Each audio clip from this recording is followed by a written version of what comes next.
10 everyday expressions that are much older than you think. The modern English language is peppered with new terms and abbreviations that did not exist 100 or even 50 years ago. Some of the terms we use almost every single day are much older than you can possibly imagine. 10. Okay. Many origins of okay have been suggested, but the most prominent theory is that it started as an editorial joke in 1839. Often, abbreviations used alternate spellings. Most abbreviations faded, yet okay stuck. Supposedly, this was because Martin Van Buren's fans used the word when they set up the OK Club during the 1840 election. OK was said to represent Van Buren's nickname, Old Kinderhook. After the club got into disagreements with William Henry Harrison supporters, OK became a popular slander term that came to mean out of character, orphan catastrophe, orphanly confused, and so on. After that point, OK stuck around because it was a handy abbreviation to use with the telegraph. 9. OMG.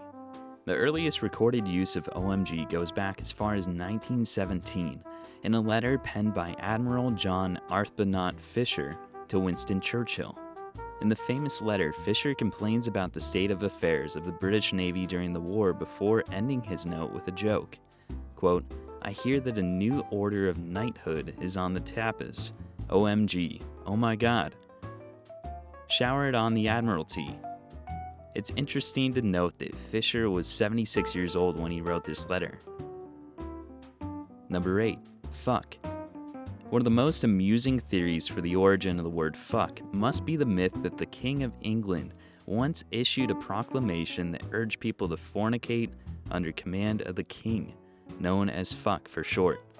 In reality, the word fuck is of Germanic origin and is related to Dutch, Swedish, and German words meaning to strike and to move back and forth.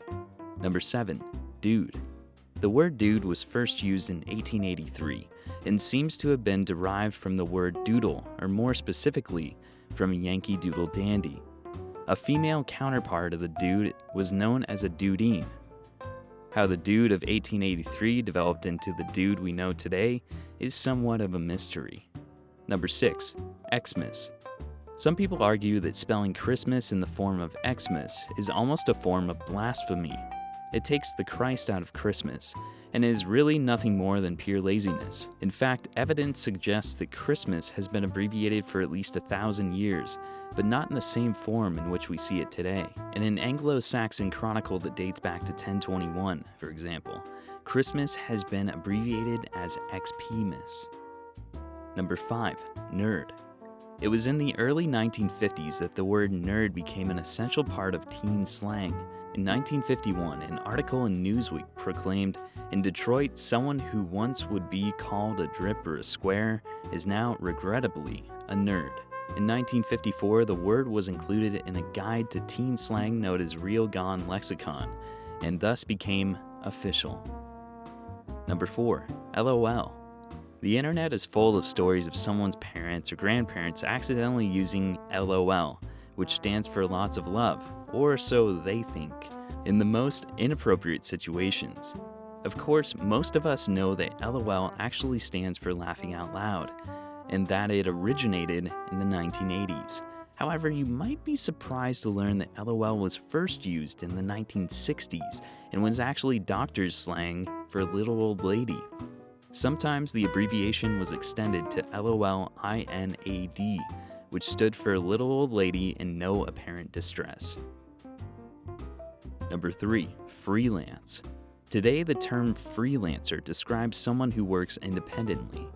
It sounds like a modern word, but it is generally believed that it originated between the 14th and 16th centuries. Back then, medieval mercenary knights, with no particular allegiance, would often take their lances into battle for the most money, whether it was paid by a prince or a state. Number 2. Twerk. Twerking was recently popularized by Miley Cyrus, but its origins date back to as early as 1820.